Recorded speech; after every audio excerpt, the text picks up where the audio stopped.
ఈ యొక్క ప్రోగ్రామ్ గురించి నేను మీకు కొంచెం చెప్తాను. మీరు ఎన్నో రకములైనటువంటి మీటింగ్స్ అటెండ్ అయ్యవచ్చు. ఆ మీటింగ్స్ను దీనితో కంపేర్ చేసుకోకండి. ఇది టోటల్లీ వేరు.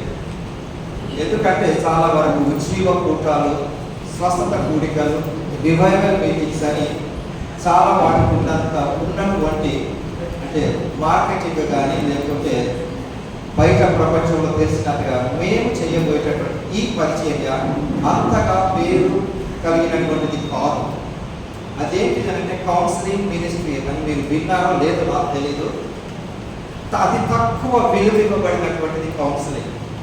స్వస్థతలకు ఉజ్జీవాలకు చాలా ప్రాముఖ్యతనిస్తారు, కానీ ఇది అలాంటిది కాదు. టోటల్గా కౌన్సిలింగ్ అంటే ఈ మధ్యకాలంలో యవనస్తులకు అది బాగా కౌన్సిలింగ్ ట్రైనింగ్స్ కూడా చేస్తూ ఉంటున్నారు. కౌన్సిలింగ్ అంటే సైకాలజీని ఎక్కువగా ఉపయోగిస్తాం. సైకాలజీని ఎక్కువగా ఉపయోగించి థియాలజీని సైకాలజీని రెండు కలిపి నువ్వెలా అన్వయించుకుంటున్నావు అన్నది ఇక్కడ ఉద్దేశం. మీరెవరు మాకు తెలియదు. మాస్టర్ గారిని కూడా నేను నిన్నే చూడటం. సో నాగేశ్వరరావు అని బైబిల్ లీగ్లో పనిచేసిన అతను విజయవాడలో ఉంటారు. ఆయన మాకు గత అంటే 20 years నుంచి పరిచయం, 18-20 years నుంచి. మా కౌన్సిలింగ్ అంటే తక్కువగా వింటారు. కౌన్సిలింగ్ మినిస్ట్రీని ఎవరు అంత ఇష్టపడరు.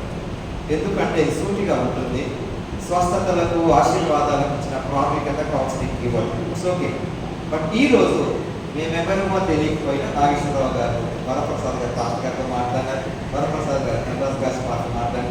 సరే ఏది ఏమైనా మా సంఘంలో కావాలని అనుకున్నారు. దాన్ని బట్టి ప్రభుత్వ మందల పాస్టర్ గారు మీకు, వరప్రసాద్ గారికి, నాగేశ్వరరావు గారికి పాఠశాలలో వందనాలు. రైట్. ఇక్కడ నేను మాట్లాడే విషయాలు విన్నాక నువ్వు చెప్పింది కొత్త ఉంది, అందులో మాకు తెలుసు కదా అని మీరన్నా ఆశ్చర్యపడాల్సింది ఏమీ లేదు. నేను చెప్పే విషయాలు మీకు బాగా సుపరిచితమైనటువంటి విషయాలు, కేవలం 4 గోడల మధ్యలో ఉన్న విషయాలే. కాకపోతే మీ ఇంటిలో ఉన్నటువంటి బట్టలు ఉతికి ఆరేసిన తర్వాత అన్ని మంచం మీద వేస్తారు కొద్దిమంది. వాటిని మడిచి ఎవరిది ఎక్కడ పెట్టాలో అక్కడ పెట్టిపోతాం. అంతే అంతే. నేను అంతకుమించి ఏమీ ఉండదు. రైట్. నేను మాట్లాడుతున్న విషయాలు ఎవరిని ఉద్దేశించి కాదు, వాస్తవాలను నేను మాట్లాడదు. 2+2=4 అని మాట్లాడతాను. సో దాన్ని దృష్టిలో పెట్టుకోండి. సో ఇక్కడ నేను మాట్లాడబోయేటువంటి విషయాలు చూద్దాం ఈ రోజు.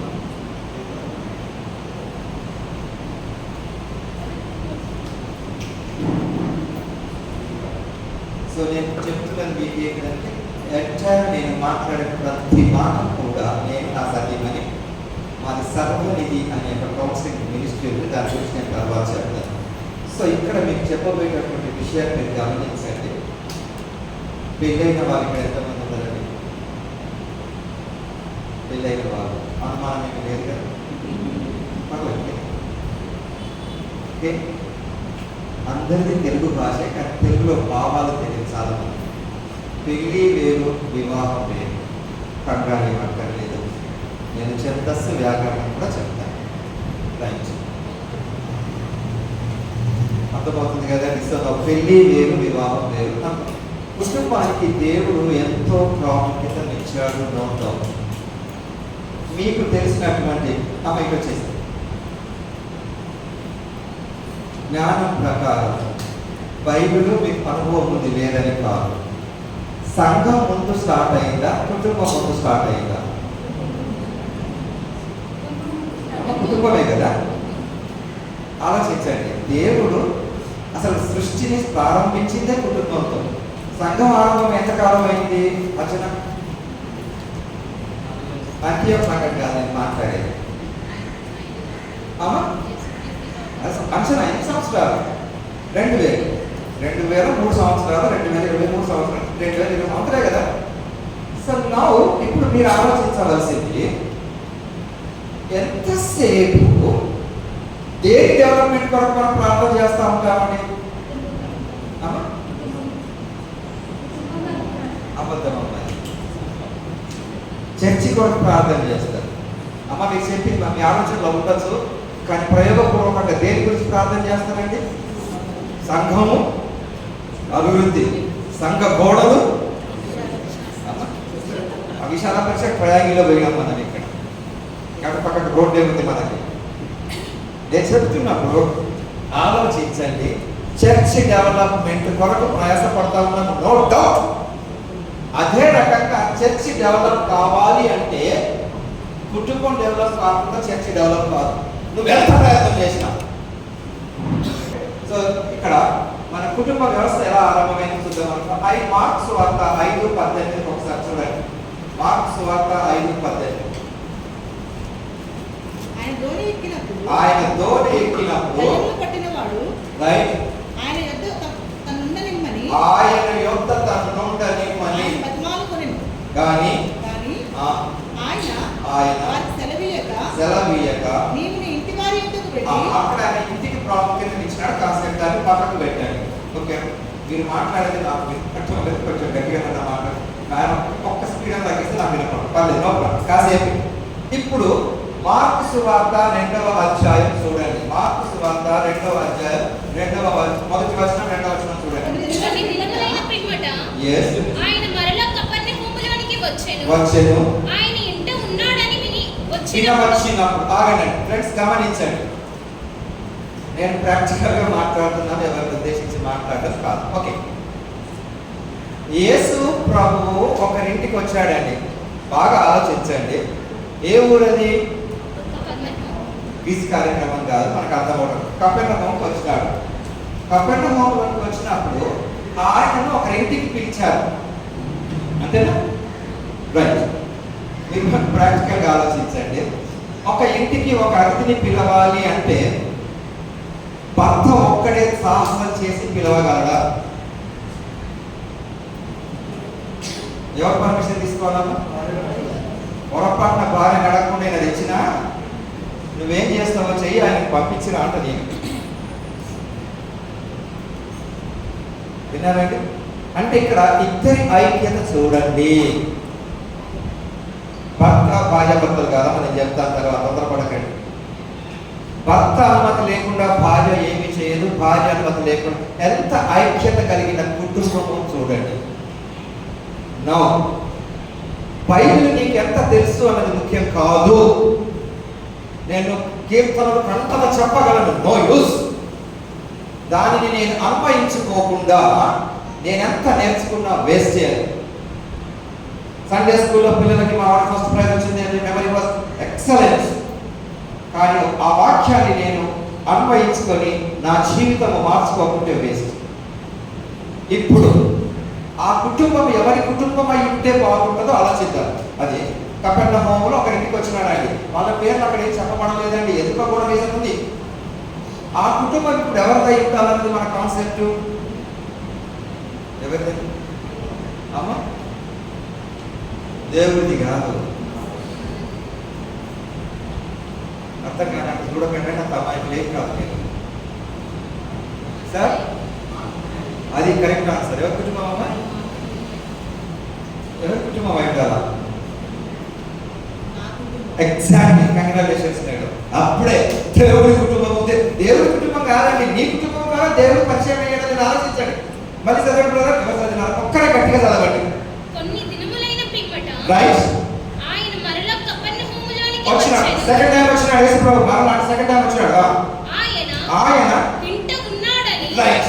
యేసు ప్రభువును ఒక ఇల్లు ఆహ్వానించుకున్నది. ఆ కుటుంబం ఎవరై ఉంటే సంఘం డెవలప్ అవుతుందన్నాను నేను. అప్పుడే కపెర్నహూము అది ఎప్పుడు అయిపోయింది. ఇప్పుడు ఈ రోజు సంఘాలు డెవలప్ కాకపోవడానికి reason each individual family. No అమ్మ, నీవు మ్యారీడ్ అన్మ్యారీడ్ అని కొంచెం ఆపకుండా కొద్దిసేపు అవకాశం ఇస్తాను చదివేటప్పుడు. రైట్. ఇప్పుడు యేసు ప్రభు ఒకరింటికి వచ్చినాడని విన్నప్పుడు వీళ్ళెవ్వరికి చెప్పినట్టు అక్కడ లేదండి. యేసు ప్రభు మన ఇంటికి వచ్చాడని విన్నారు, అంతే. అంతేనండి. అక్కడ యేసు ప్రభు ఆ కుటుంబానికి రావటం ద్వారా ఇప్పుడు చదవండి. ఇటువైపు నాకు రైట్ సైడ్ చదవండి. ఎవరైనా వినవచ్చినప్పుడు రైట్. ఆగండి. అనేకులకు యేసు ప్రభు యొక్క వాక్యం వినిపించడానికి అక్కడ ఈ అంత్యొక చర్చిగా కాకుండా ఒక సంఘంగా మారిన ఇల్లు ఎవరిది? ఆ కుటుంబమే కదండి. ఇప్పుడు పాయింట్ ఏంటంటే ఆ కుటుంబం మనం ఎందుకు ఉండకూడదని ప్రశ్న, అంతేనండి. ఆ ఒక్క అందరి మూలంగా యేసు ప్రభువు యొక్క వాక్యం అందిందా లేదండి? అందిందా? అంతేకాదు, కేవలం రక్షణ స్వార్థ మాత్రమే కాదు, రెండవ మీటింగ్ కూడా జరిగింది. నెక్స్ట్ చదవండి. వాకిట అయినను స్థలము లేక ఆయన రైట్.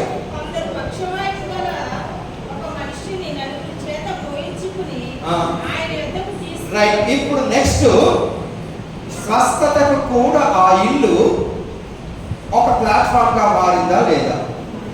రైట్ అండి. ఆ వాక్యం మీద నేను సంతోషించడం మాత్రమే కాదు, నా ఇల్లు అందుకు ఎలా సహకరిస్తుంది అన్నది నేను అర్థం చేసుకోవాలి. చూడండి, వాక్యం విని చాలా మంది సంతోషిస్తారు. నో, నాలో మార్పు రానంత వరకు నేను ఎంత వాక్యం విన్నా కూడా దానికి ప్రయోజనం లేదు. ఇక్కడ ఎంతమంది వహించుకొని వచ్చినారండి? ఈ నలుగురు అనే వాళ్ళ పేర్లు బైబిల్లో రాయబడలేదు. చూడండి, దేవుడి యొక్క ఆశీర్వాదాన్ని పంచాలనుకున్నారే కానీ వాళ్ళ పేరు ప్రఖ్యాతలు కోరుకోలేదండి. కొద్దిమంది సంఘంలో షైన్ అవుతాడు పేరు కొరకే, కానీ యేసు ప్రభు దగ్గర తీసుకొచ్చినటువంటి వాళ్ళ పేర్లు బైబిల్లో లేవు. దాంట్లో ఒక మీనింగ్ ఉంది. ప్రభువు మహిమ పరచబడాలి, కానీ నాకు మహిమ అక్కరలేదు. లేకుంటే వాళ్ళ నలుగురు పేర్లు రాసేవాళ్ళు కదా, మార్పు మత్తయి జాగ్రత్తగా రాసేవాళ్ళు లేకుంటే ఉంటాయి కదా. కొన్ని చోట్ల మనుషులు పేరు ప్రఖ్యాతలు నోవండి. ఇప్పుడు యేసు ఒక ఇంట ఉన్నాడని వచ్చినప్పుడు ఆ రోజులలో పాలస్తీనా దేశంలో ఇల్లు కట్టినారంటే ఒక్క ఇంట్లో అందరూ నిలబడగలిగితే 50 మంది వరకు నిలబడగలుగుతారు. అంటే ఇంట్లో నిండిపోయినారు, వాకిట్లో అసలు ఎక్కడ ప్లేస్ లేదు. మరి ఇక్కడ ఉన్న మన 40 మందికే నేను మ్యాప్ఫైర్ మైక్ వాడుతున్నాను. మరి ఆ రోజుల్లో యేసు ప్రభు మాటలు ఎలా విన్నారండి? ఇంట్లో విన్నారు, బయట విన్నారు. అంటే ఆయన మాటలను శ్రద్ధగా ఆలకించడానికి వచ్చినారు ప్రజలు. కొన్ని సందర్భాలలో చర్చెస్లో పాస్టర్ గారు వాక్యం చెప్తానే ఉంటుంటారు, ఎంత రిక్వెస్ట్ చేస్తా ఉంటుంటారు, లేచిపోకండి మైకులు బంద్ చేసుకోండి. చర్చిలో దేవుడి వాక్యం వినడానికి వచ్చినప్పుడే కొద్దిమంది ఫోన్ పట్టుకొని బయటికి వెళ్తారు. ఏమంటే అర్జెంట్ కావచ్చు. అసలు చర్చి కంటే అర్జెంట్ ఇంకేముందండి? అక్కడ ప్రాబ్లం ఉండడం మేలుగా. అంటే దేవుని ఎగ్జామ్స్ చేయడం అందరికీ చేయలేదండి. రైట్. ఇప్పుడు 2వ అధ్యాయంలో ఒక ఇంట్లో తీసుకుని వచ్చినాడు. It's excellent.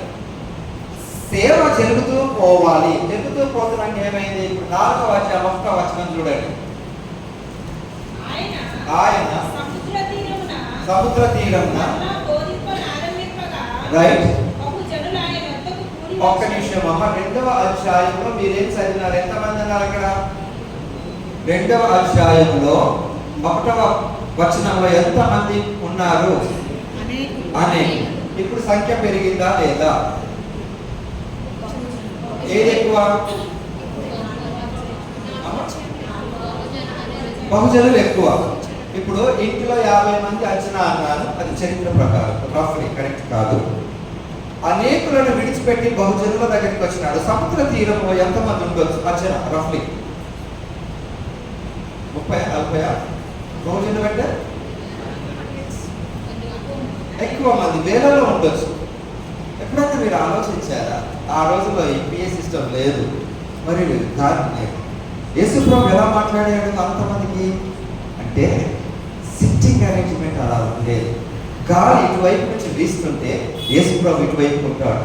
మాటలు 1000 మందికైనా వినపడుతుంది. అప్పట్లో మైకు లేవు కదమ్మా, మైకు కూడా వినపడదు. ఎందుకంటే వినగలిగిన చెవులు మనకు, నేను అంటాం లేదు, మీరే అందరూ అన్నమాట నన్ను వింటే బాగా. రైట్. ఇక్కడ అర్థమైంది కదమ్మా.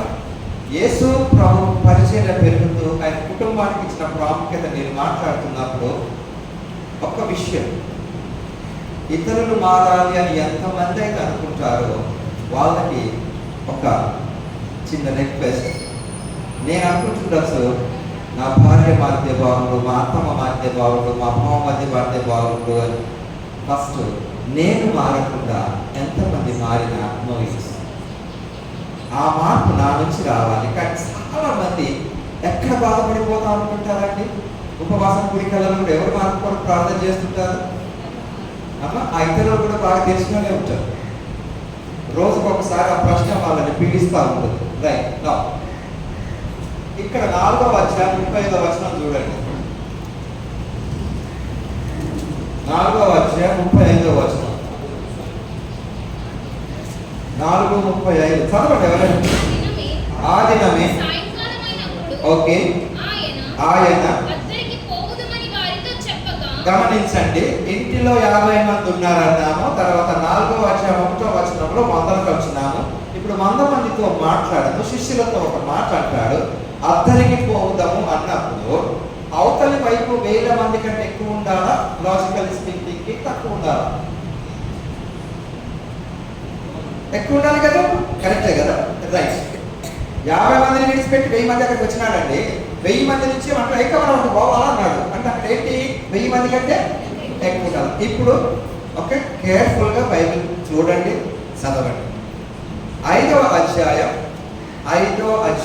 5వ వచనం, ఒక్కటే మాట, వాక్యం మొత్తం కాదు.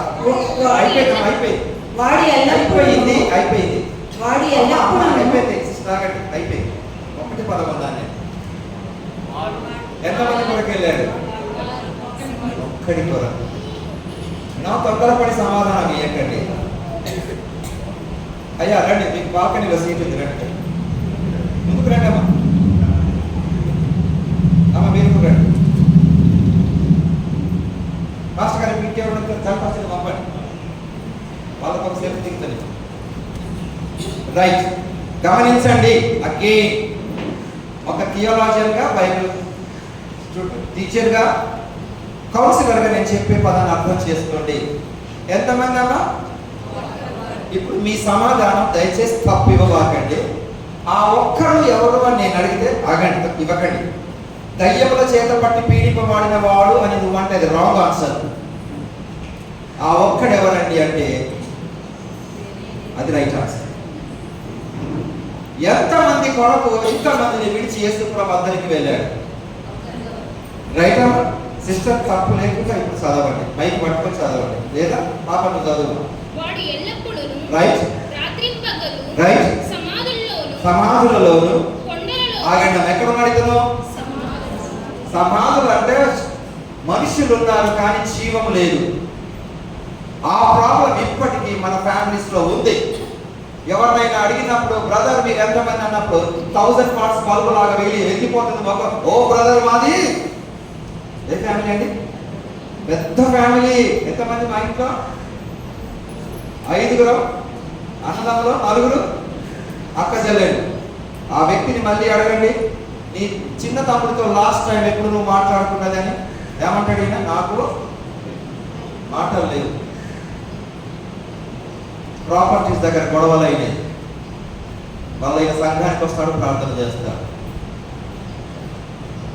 ఇక్కడ నేను మాట్లాడేది ప్రతి యూనివర్సల్ స్టేట్మెంట్ అండి, అంటే ప్రపంచంలో నడుస్తున్న కొన్ని స్టేట్మెంట్స్. నాకు ఎవరు లేరు అన్నది రాంగ్ ఆన్సర్, నువ్వెంతమంది ఉన్నది కరెక్ట్ ఆన్సర్. ఏమంటే తను ఎవరు చెప్పలేదు, నీకు నువ్వుగా ఆలోచించుకోవాలి. అర్థమైందా? నాకు ఎవరు లేరు అది రాంగ్ ఆన్సర్. నువ్వెంతమందికి ఉన్నావు? నువ్వు మాట్లాడితే నేను మాట్లాడతాను, నేను మాట్లాడితే నువ్వు మాట్లాడతావు. నాతో ఎవరు మాట్లాడటం లేదు అన్నది తప్పండి.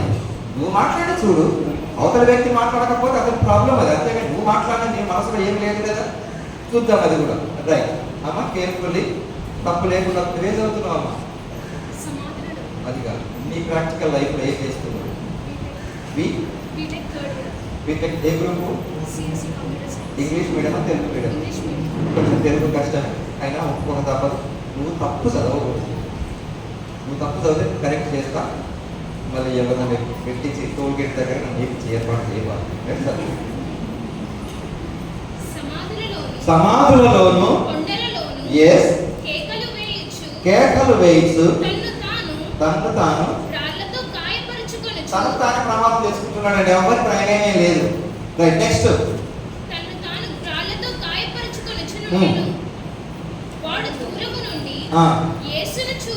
రైట్, ఆయనకు నమస్కారము చేసి యేసు అమ్మ మళ్ళీ దాని తర్వాత 6వ వచనం స్టార్టింగ్ లో, వాడు దూరం నుండి యేసును చూచి పరిగెత్తుకొని వచ్చి ఓకే ఆయనకు నమస్కారము చేసి యేసు మళ్ళీ చదవాలా? యేసు అనే పదమే అక్కడ ఎలా సూపు దీర్ఘం ఉంది, యేసు ఇంకొంచెం గట్టిగా అలా చదువుతామా? యేసు దూరం నుంచి యేసును చూచి యేసుకు వినపడేటట్టు అరిచాడు. యేసు యేసు ప్రభువును చూసి గడగడ వణికింది. సామాన్యమైన వ్యక్తి, దయ్యాల వ్యక్తి. యేసు ప్రభువును చూసి దయ్యాలు భయపడ్డాయంట, కానీ చర్చికి వస్తే క్రిస్టియన్స్ యేసు అంటే భయం లేదండి. కరెక్టేనండి?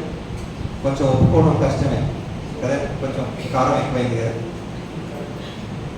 ఆ భయమే నాకు ఉంటే, అసలు నేను ఎంత భయం కలిగి ఉంటే నా కుటుంబం కట్టబడుతుందండి.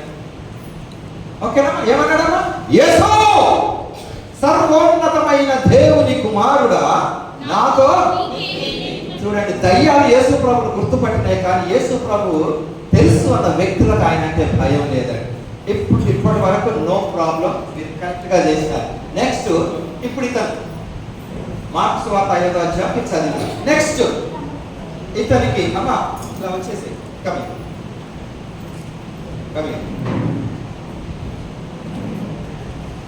నువ్వు అక్కడికి వెళ్ళమ్మా.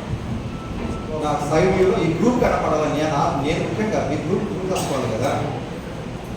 వాళ్ళకి ఎప్పుడన్నా నువ్వు వీడియో చూసినప్పుడు నాన్న చేయలేదని నేను చూసుకుంటే ఇట్లా క్లాసులో స్నానం చేయలేదు, చైన్లతో బంధించినా ఎవరు ఆపలేదు. ఇప్పుడు ఏం చేసినాడు? ఇతన్ని బాగు చేశాడు. ఎవరు ఆ వ్యక్తి? యేసు ప్రభు. ఇప్పుడు యేసు ప్రభు రిటర్న్ చేసి వెళ్ళిపోతా ఉన్నాడు. యొక్క గెరాసేనీల దేశంలో నుంచి వెళ్ళిపోతా ఉంటున్నప్పుడు, అక్కడ యేసు ప్రభు వెళ్ళిపోతున్నప్పుడు ఈయన మన సియా చేయడానికి వస్తుంటాడు కదా, వందే భారత్ ఎక్స్ప్రెస్ లేకుంటే గరీబ్ రథ్ ఎక్స్ప్రెస్ ఎక్కినప్పుడు యేసు ప్రభు పడవ ఎక్కినాడు ఆ రోజు. అంటే ఆ రోజుల్లో ట్రైన్స్ కానీ కార్లు కానీ ఏమీ లేవు కదా, ఎయిర్పోర్ట్ లేదు. పడవెక్కడానికి పోయినప్పుడు ఈ వ్యక్తికి చాలా సంతోషమైంది. ఒక్క మాట అంటాడు, చదువు. ఆయన దోణి ఎక్కినప్పుడు రైట్ దయ్యములు పట్టినవాడు రైట్ ఆయన యొద్ద తన్నుండనిమ్మని ఆయనను బతిమాలుకొనెను. ఏం చేశాడు? తన్నుండనిమ్మని తన్నుండనిమ్మని బ్రతిమాలు ఉండడానికి ఏంటిదండి? Superlative degree. తెలుగు వ్యాకరణ ప్రకారం అతిశయోక్తి ఉంది అందులో. చాలా వేడుకున్నాడు, సార్ ప్లీజ్ నన్ను నీతో కూడా. మా దగ్గర కొన్ని చోట్ల అపోహలు ఉంటాయండి, నువ్వు దేవుడిని ఏం అడిగినా ఇస్తాడు అని. ఆ అపోహ ఇక్కడ కొట్టి పడేవాడు. ఇప్పుడు యేసు ప్రభు ఏమడిగినాడు? సార్ నేను నీతో వస్తానన్నాడు. మనం ఏం విశ్వసిస్తున్నాము? నీ పేరుని నేను అడిగితే నాకు ఇస్తానన్నావు కదా. యేసు ప్రభానికి ఇవ్వాలా ఇవ్వకూడదా? కానీ ఇవ్వలేదు. నువ్వు అడిగింది నీకు తెలియదు. రైట్ అమ్మా, బీ కేర్ఫుల్. యేసు ప్రభు పలికిన మాట బైబిల్లో లేదు, కానీ మార్కు గారు ఒక మాట రాశారు. ఒక మాట అన్నాడు, నేను ఎక్స్ప్లెయిన్ చేస్తాను, కంగారు పడాల్సింది ఏం లేదు. ఆయన యొక్క తన్నుండ నిమ్మని బ్రతిమాలుకొనెను, కానీ ఆయన అంటే యేసు ప్రభు సెలవు ఇవ్వలేదు. ఈ మాట ఎవరు మనతో మాట్లాడుతున్నారు? బైబిల్ లేదమ్మా ఈ మాట. మీరు చదువుతున్న సువార్త ఏంటి? ఇది అంటే మార్కు అన్నాడు ఏమని? యేసయ్య ఆయనకు సెలవు ఇవ్వలేదు. అంటే యేసు ప్రభు ఏమని ఉంటాడు? వద్దు అన్నాడమ్మా, కానీ ఏమని ఉంటాడు? అమ్మ అంతకంటే ముందు పలికిన మాట అక్కడ లేదు. సెలవు ఇవ్వలేదు అని మాట ఎందుకు అన్నాడు? యేసు ప్రభు ఒక పదం పలికించాడు కదా, నువ్వు ఇంటికి వెళ్ళమన్నది చేయమని చెప్పిన పని. సెలవు ఇవ్వలేదు అంటే యేసు ప్రభు ఒక మాట పలికాడు. ఊహించండి. అది తర్వాత చెప్పిన పని. వద్దు రైట్ ఆన్సర్. నో అన్నాడు. యేసు ప్రభు ఏమన్నాడు? ఒరే అబ్బాయా, ఇప్పుడే నువ్వు నాతో రావాకు, నువ్వు ఇంటికి వెళ్ళు. నా యేసు ప్రభు దేనికి ప్రాముఖ్యతనిచ్చాడు చెప్పండి అమ్మా? ఇంటికి పొమ్మన్నాడు. చాలా మంది అగేనండి, నేను వాస్తవాలు మాట్లాడుతున్నాను, ఎవరిని ఉద్దేశించి కాదు. సంఘంలో వెలిగెత్తిపోతారు, కానీ కుటుంబంలో బాగుంటారు. సంఘంలో షైన్ అయిపోతా ఉంటారు. నువ్వు కుటుంబంలో ఎలా ఉన్నది అన్నది ప్రాముఖ్యం. Now come to the application. అబ్బాయి పెళ్ళి అయిపోతా అవ్వలేదా? ఏదనుకుందాం ఫస్ట్? రెండు అనుకుందామండి. మ్యాథమెటిక్స్ XY అనుకున్నట్టు ఏమనుకుందాం ఫస్ట్? అయింది అనుకుందామా అవ్వలేదు అనుకుందామా? అయింది అనుకుందాం. థ్యాంక్ యూ మా. ఎవరో ఇలాగ అడిగినప్పుడు పెళ్ళి అయింది కాబట్టి అడవికి పోయాడు సార్ అన్నారు. ఏమండి? ఓకే, నా ప్రాక్టికల్ ఇప్పుడు ఇంటికి వచ్చాడు. ఇంటికి వచ్చినప్పుడు ఇక్కడ స్త్రీలుగా ఉన్న వాళ్ళు మీరు తల్లి అయినచ్చు, భార్య అయినచ్చు. రెండు, తల్లికి ఉండే హక్కు భార్యకు ఉండదు, భార్యకు ఉండే దుఃఖం తల్లికి ఉండదు, తల్లికి ఉండే దుఃఖం భార్యకు ఉండదు. ఇంటికి వెళ్ళాడు అబ్బాయి. ఇంటికి వెళ్ళిన తర్వాత మొట్టమొదటిగా తల్లి చేసే పని ఏమై ఉంటుంది? కొడుకును కౌగిలించుకుంటుంది, ముద్దు పెట్టుకుంటుంది. తల్లికి ఉన్న గొప్ప బలమైన బలహీనత ఏంటంటే, నా మాటలు ప్రతిని క్లియర్గా వేయండి, వెంటనే జడ్జిమెంట్ చేయకండి. తల్లికి ఉండే బలమైన బలహీనత అంటున్నాను నేను. అంటే ఏంటి?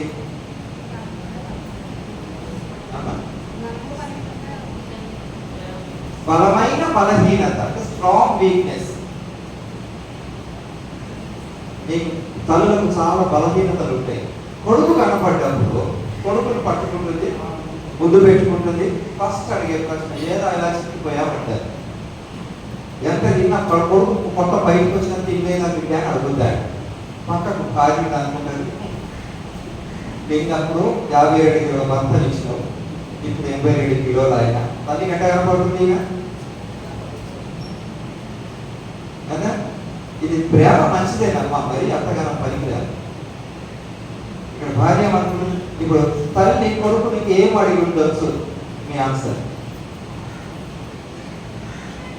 మరి అలా సులభంగా సరే. కొడుకు స్నానం చేస్తున్నాడు, బట్టలు వేస్తున్నాడు, ఇంటికి వచ్చినాడండి. తల్లి ఏం అడగవచ్చు? అమ్మా తిన్నావా? అదేనా అమ్మా? రైట్. ఎక్కడికి వెళ్ళినాడు అదంతా తెలుసమ్మా, అందరికీ తెలుసా. స్టోరీ ప్రకారము అరణ్యంలో ఉన్నాడు దయాశ. ఇంటికి రాగానే తల్లి అడిగే మొత్తం మీరు అందరూ కరెక్టే, బాబు నిన్ను ఈ పరిస్థితికి తెచ్చిన వ్యక్తి ఎవరు అని అడుగుతుంది. ఆయన ఏమని సమాధానం ఇస్తాడో చెప్పండి. ఎవరు చేశారు ఆయన్ని? సువార్త జరిగిందా లేదా? అదేనండి. ఇప్పుడు తల్లి ఏడుస్తూ కొడుకులో ఏడవగానే మీకు కొంచెం పక్కింటి వాళ్ళకి చెప్పుకుంటుంది కదా. వాళ్ళ ఇంటి ప్రాబ్లం కంటే పక్కింటి వాళ్ళ సంతోషం వాళ్ళకి ప్రాబ్లం. వాళ్ళు కష్టం తీసి చూస్తారు, ఏమైందని వాళ్ళు కూడా వచ్చి అడుగుతారు. ఏమో బాబు ఎలా వచ్చినాడు, ఏమైంది, ఎవరు బాగు చేసినాడు అన్నప్పుడు పక్కింటి వాళ్ళకు కూడా వార్త జరిగిందా లేదా? దీనికి అందుకని యేసు ప్రభు అన్నాడు, నువ్వు ఫస్ట్ ఇంటికి వెళ్ళమని. నువ్వు పొందినటువంటి దీవెనలు, ఆశీర్వాదం ఎవరు సంతోషించాలి? రైట్. తల్లి సంగతి అయిపోయింది. నెక్స్ట్ మీకు వర్తించదు, పెరిగాను వీలైన వాళ్ళు ఉండాలి ఇక్కడ. ఇక్కడ వీలైన వాళ్ళు ఇస్తే కాకపోయి కానీ పర్లేదు. అక్కడ కూర్చుని ఇక్కడ కూర్చుని ఉన్నాయి. అమ్మ రండి, ఇక్కడ కూర్చోకాలి ఉంది. అమ్మ చేసిన కూర్చోండి. ఎందుకు? ఓకే. నా భార్య ఏమి అని అడిగిండొచ్చు. తల్లి తిన్నావా, ఏం చేసినావు, ఇంతకాలం భార్య ఏమని అడిగే అవకాశం ఉంది చెప్పండి. భార్యకు తల్లికి చాలా తేడా ఉందండి. తల్లి కొడుకును మార్కెట్లోనైనా, ఎయిర్పోర్ట్లోనైనా, రైల్వే స్టేషన్లోనైనా ఎక్కడైనా పట్టుకుంటుంది, కౌగిలించుకుంటుంది, ముద్దు పెట్టుకుంటుంది. భార్యకు ఈ హక్కు లేదు. హక్కు ఉన్నా ఉపయోగించదు. ఏం చేసినా, కొరికినా, కొట్టినా, గిల్లినా, తిట్టినా ఎక్కడండి? 4 గోడల మధ్యాహ్నం. ఇప్పుడు భార్య ఏమని అడిగి ఉండొచ్చు భర్తని? ఈమె తిన్నావా అని అడిగి ఉండొచ్చు. ఎంతకాలం నేను నీ గుర్తుకు రాలేదా? ఏమండి? ఇప్పుడు సువార్త జరగటానికి ఫస్ట్ ప్లాట్ఫామ్ ఏది? నేను చెప్పిన స్టేట్మెంట్ ప్రకారం ఇల్లు. తర్వాత ఇప్పుడు ఇల్లు బాగుంటేనే సంఘం బాగుంటుంది. గుర్తు పెట్టుకోండి, ఇల్లు బాగుంటేనే సంఘం బాగుంటుంది. కుటుంబం కట్టబడితేనే సంఘం కట్టబడుతుంది. కుటుంబం కట్టబడకుండా సంఘం కట్టబడదు. నోట్. ఏమైనా అర్థమైందని నేను చెప్పింది? కుటుంబం కట్టబడితేనే సంఘం కట్టబడుతుంది. ఇప్పుడు మన సంఘం పేరు ఏం పేరు? గ్రేస్. రైట్. ఆ గ్రేస్ యాంటియోక్ చర్చ్ కట్టం. ఇది గ్రేస్ యాంటియోక్ చర్చ్. ఈ మెయిన్ చర్చ్ డెవలప్ కావాలి అంటే బ్రాంచ్ చర్చ్ డెవలప్ కావాలి. తల్లి సంఘం కట్టబడాలి అంటే పిల్ల సంఘం కట్టబడాలి. పిల్ల సంఘం ఎవరండి? కుటుంబం. ఇప్పుడు ఈ పిల్ల సంఘం కట్టబడకుండా తల్లి సంఘం కట్టబడదు. ఈ పిల్ల సంఘమే పర్ఫెక్ట్ గా లేకుండా తల్లి సంఘం ఎలా కట్టబడుతుందండి? కానీ ఏంటంటే తల్లి సంఘంలో అందరూ వెలిగినట్టే ఉంటారు, ఈ పిల్ల సంఘంలో బాగుంటారు. రైట్. ఇప్పుడు ఆ పిల్ల సంఘం గురించి నేను మాట్లాడతాను, తల్లి సంఘం గురించి నేను మాట్లాడతాను. ఈ పిల్ల సంఘం మాట్లాడాలి. ఇక్కడ తల్లి సంఘానికి కాపరి ఎవరు? అమ్మా సేవకులకు పేరు ధనానికి రాజు. అవునండి. బ్యాంక్ అకౌంట్స్ మాకు కూడా చెప్పడం భాస్కర్. చూడండి, ఈ చర్చిని కాపాడటానికి ప్రభువు గంధరాజ్ గారి పాస్టర్ పైన భారం పెంచాడు. క్లియర్గా ఇప్పుడు కుటుంబం అనే సంఘానికి 2 పార్టీలు ఉంటాయి. కుటుంబంలో ఎన్ని పార్టీలు ఉంటాయండి? ఒకటి రూలింగ్ పార్టీ, రెండవది చెప్పండి. ఒకటి రూలింగ్ పార్టీ అండి, రెండవ పార్టీ ఏ పార్టీ? అది కూడా రూలింగ్ పార్టీ. పాస్టర్ గారు ఎవరైనా పెళ్ళైన జట్ని కొడుతున్నారంటే అంత పెళ్ళైన కదా, మీరే చెప్పండి. నాకు తెలియదు, అది లేదు. ఒక జంట మీరు నాకు ఇవ్వండి. పాస్టర్ గారు మిమ్మల్ని చూపిస్తున్నా, మీరు ఇక్కడ చూపిస్తారు, మీరు అక్కడ చూపించండి. స్పందన మీరేనా సార్? నాకు రావాలి. ఇంకో పని ఉందా? పెళ్ళై కొంచెం 5 సంవత్సరాలు పైబడ్డవాళ్ళు. లక్ష్మీనారాయణ సార్, నేను చెప్పలేదు సార్, మీరు రండి సార్, ప్లీజ్ కమ్.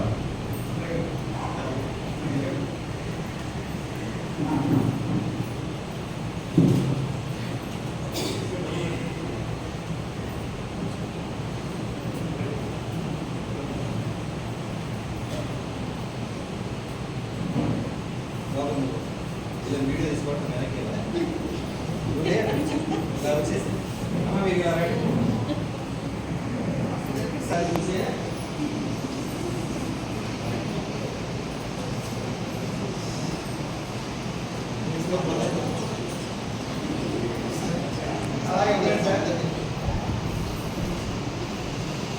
సార్ మీకు కూర్చో ఇలా పెట్టండి, కొంచెం దగ్గర. అమ్మ మీరు మంచి కొడుకు, మీరిద్దరు పట్టుకోవాలి. పిగిలి బిగించకూడదు సార్, పట్టుకోండి. మీరు పట్టుకోండి, గట్టిగా నమ్మకండి. ఊటు పగల ఊటు చర్చి కడిగే బిజినెస్ పెట్టండి. మీకు మళ్ళీ నేను పెళ్లి చేసినాను, ప్లీజ్ నాకు అక్కర్లేదు. అప్పుడు నేను కొంచెం లోపలికి వెళ్ళండి. సైడ్ బాబు సార్, మీరు ఇలాగే ఉంటారు మ్యామ్, మీరు సార్ చెప్పాలి. మిమ్మల్ని చూసుకుని సార్ నడుస్తారు, వెనక్కి ఎలా నడవాలో మీరు చెప్పాలి. అక్కడి వరకు వెళ్ళి తిరిగి పట్టుకొచ్చి ఆ ఇల్లు నాకు ఇవ్వాలి, అలాగే ఇవ్వాలి. పగలకూడదు, గట్టిగా నొక్కకూడదు, నొక్కితే గుడ్డు పగిలిపోతుంది. మీరు ఎలా మాట్లాడుతుంటారో నాకు తెలియదు, మీరు వెళ్ళండి. వెళ్ళండి చెప్తూ వెళ్ళండి సార్కి ఎలా నడవాలి.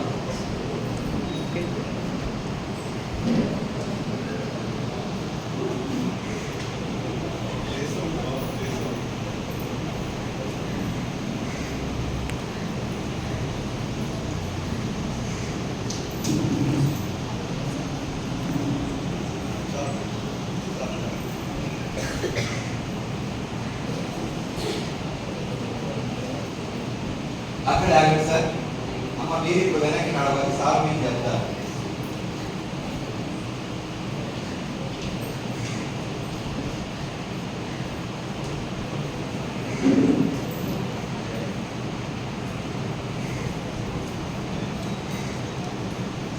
ఇప్పుడు ఇలా నిలవబడండి సార్. సార్ మీరు అంటే ఏంటంటే ఈ ఇద్దరి మధ్య ఏం జరుగుతుందని వాళ్ళంతా అలాగే సార్ దగ్గర నుంచి ఫోటో తీసుకోవాలి.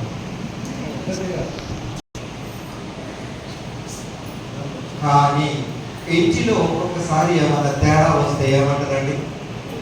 అంత ఎవరు చేశారు? ఎత్తిపోతల పథకమే సార్. ఆ గుడ్డుతో కూర్చోండి, వేరే నాకు ఇవ్వండి, నేను మళ్ళీ మీకు ఇస్తాను. అప్పుడు గుడ్డు జాగ్రత్త. ఒక్కసారి సీరియస్ గా ఆలోచించాల్సిన అవసరం ఏముందండి? మీరంతా కావాలని అబ్జర్వ్ చేసినారో లేదో, ఒకరు వెనక్కి వెళ్ళినప్పుడు ఈ చెయ్యి గుడ్డు కింద పడకుండా బ్యాలెన్స్, అదే పరిశుద్ధ వివాహం. కానీ మనిషి స్వార్థపరుడు అయినప్పుడు ఆ బాధ్యతల్ని తీసుకోండి. కుటుంబంలో అసలు కావలసినటువంటి అవసరం తెలుసుకోకుండా పెళ్లిళ్ళు చేసుకుంటారు. అమ్మ పెళ్లి కానీ వాళ్ళైతే మనం చేతి లేపండి, సంబంధాలు అంటారు కాదు.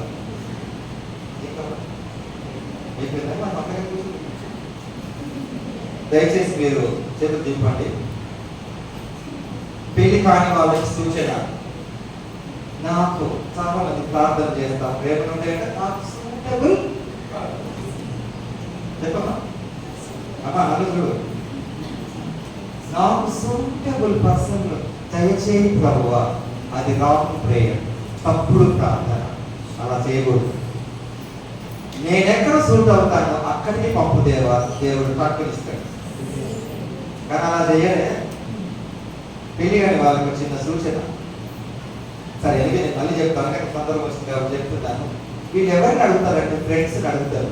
ఏ స్వప్న ఆ మహేష్ నాకు సరిపోతుందా, ఏ నీకంటే కొంచెం అవి తప్పుతుందా, మరి మహేష్ బాబు కాదు కానీ తప్పు నీకు రాకున్నాడు కదా, నీకు ఎంత సరిపోతాడు. Wrong answer. నో. చూడండి, ఈ కుటుంబంలో నేను మాట్లాడుతున్నప్పుడు సార్, మెయిన్ చర్చికి సేవకుడు బాధ్యుడు. కుటుంబంలో బాధ్యుడు ఎవరు చెప్పండి సార్. అమ్మా సారీ, రాంగ్ ఆన్సర్. భర్త భార్య. బైబిల్ ప్రకారం, తెలుగు వ్యాకరణ ప్రకారం భార్య భర్తలు ద్వంద్వ పదం. బైబిల్లో భర్త ఫస్ట్, భార్య నెక్స్ట్. నేను తప్పు చెప్పట్లేదు. కుటుంబానికి బాధ్యత తీసుకోవాల్సింది భర్త. సార్ పేరు, సార్ పేరమ్మా నేను అడిగింది అక్కడ. ఇప్పుడు మాట్లాడి మాట్లాడతారు లేదు. ఏమండి, కుటుంబానికి బాధ్యుడు ఎవరండి? భర్త. కానీ భర్త బాధ్యత తీసుకోకుండా కూడా కొన్నిసార్లు భార్య చేస్తుంది. భర్త తన బాధ్యతను తీసుకోవాలి, నో డౌట్. మరి నేను మాట్లాడుతున్న భాష ఏ భాష అండి? దీన్ని ఏ భాష అంటారు? ఏ భాష అంటారు అమ్మా? మాతృభాష. మాతృభాషనే కదమ్మా. ఇంగ్లీష్ ఏమంటారు? ఎప్పుడైనా కనీసం ఒక్కసారి ఆలోచించిన ఫాదర్ టంగ్ ఎందుకంటే లేదు? ఎందుకంటే ఫాదర్ టంగ్ లేదు. నాకు కూడా సార్ ఫాదర్స్ టంగ్ లేదండి. అలాగే మదర్స్ టంగ్ ఎక్కుందని కాదు నేను చెప్పేది. ఫాదర్ తన టంగులు ఉపయోగించి ఉంటే ఆదికాండం 3వ అధ్యాయంలో అసలు యేసుప్రభు రావాల్సిన అవసరం ఉండేదిగా.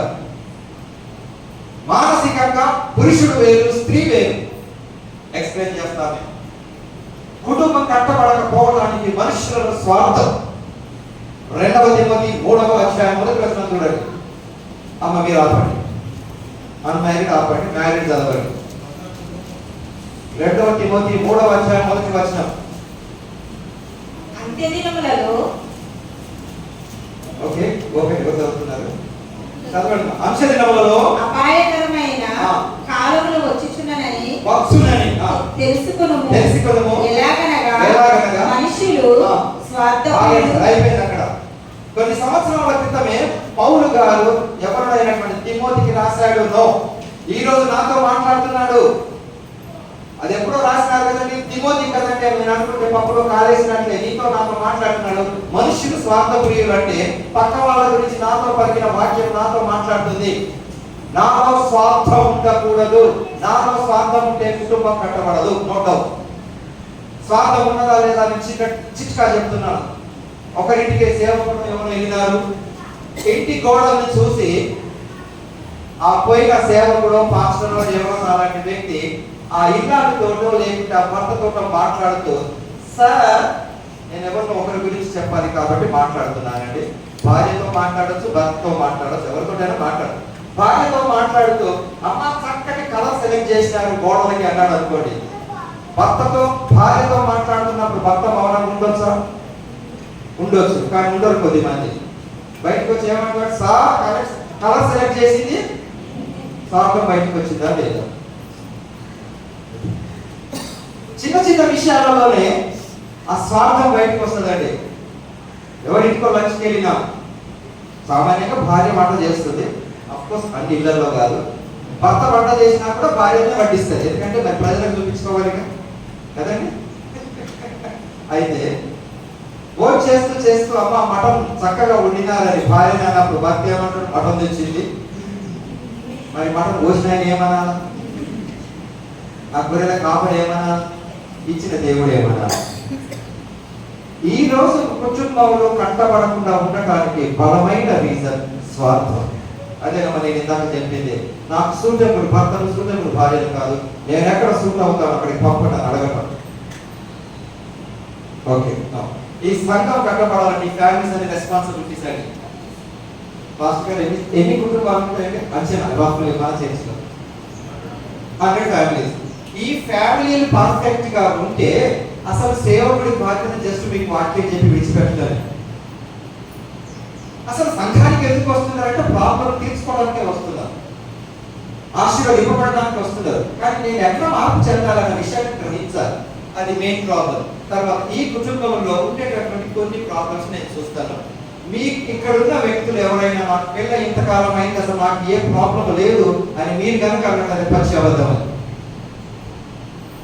పచ్చి అబద్ధం. సమస్యలు ఉంటవి, ఉండకూడదని బయట చెప్పలేదు, కానీ సమస్యలు ఎదుర్కోగలిగిన శక్తి దేవుడు ఇస్తాడు. కానీ వాటిని చూడరు, తప్పులను చూస్తూ ఉంటుంటారు. ఎక్కడెక్కడ ప్రాబ్లమ్స్ ఉంటాయో నేను చెప్తాను, ఇది నా మాట కాదు, యూనివర్సల్ ట్రూత్. మేము కౌన్సిలింగ్ లో కొన్ని సంవత్సరాల నుంచి చేస్తా ఉన్నాం కదా. కుటుంబాలలో మైనర్ ప్రాబ్లమ్స్, చిన్న చిన్న ప్రాబ్లమ్స్ గొడవలు ఎక్కువ పడతారు. పెద్ద ప్రాబ్లంలో పోలీసు ఉంటాడు, లాయర్ ఉంటాడు, డాక్టర్ ఉంటాడు.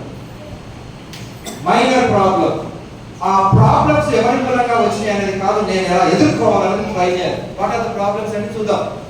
కుటుంబంలో ఉండేటటువంటి ప్రాబ్లమ్స్, ఒకటి ఫైనాన్స్.